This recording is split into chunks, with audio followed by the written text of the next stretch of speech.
Sa pamamagitan ng video, ipinaunawa sa mga bakwit ng Marawi kung gaano katindi ang mga kalabang terorista at kung bakit hindi pa sila ligtas na makakauwi. Nakatutok si Marisol Abduraman. Hindi na napigilan ng mga evacuee ang maiyak habang pinapanood ang mga palabas sa evacuation center kanina sa Sagiaran, Lanao del Sur. Sa film viewing na ito, idinaan ng Joint Task Group tabang ang kanilang information campaign para ipaliwanag ang nangyayari ngayon sa Marawi. Ipinakita kasi sa evacuees mula Marawi ang pinsalang idinulot ng bakbakan laban sa Maute. Napanood namin yung nangyayari sa Marawi na nasaktan ng mga damdamin namin. Mga wasak na yung mga bahay. Nakakalungkot. Si Isnehaya Bato, hindi rin napigil tumulo ang luha sa hirap ng dinaranas sa evacuation center. Dalawa ang dala niyang anak, kabilang ang 2 buwang sanggol.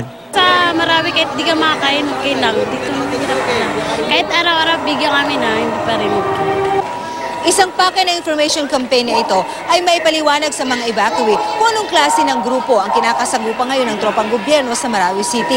Hindi biro ang nasa evacuation center tulad na lamang dito na magdadalawang buwan na. Pero gustong ipaliwanag ngayon ng militar kung bakit hindi paligtas bumalik sa Marawi City.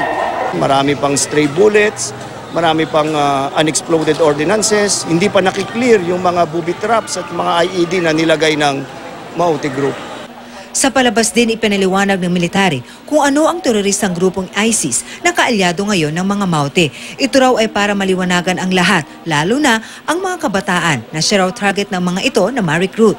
Habang tumatagal ang gulo sa Marawi, bukod sa kalusugan, kailangan din bantayan ang pag-iisip ng mga bakwit. Mayroon tayong mga nakita na talagang halos na masiraan na talaga ng bait. So, dama rin ng lokal na pamahalaan ng Sagiaran ang epekto sa kanila ng sitwasyon sa Marawi. Dahil sa dami ng bakwit, tila dumoble raw ang kanilang populasyon. Walang ng transaksyon kasi parang paralyzed yung province, walang masyadong function.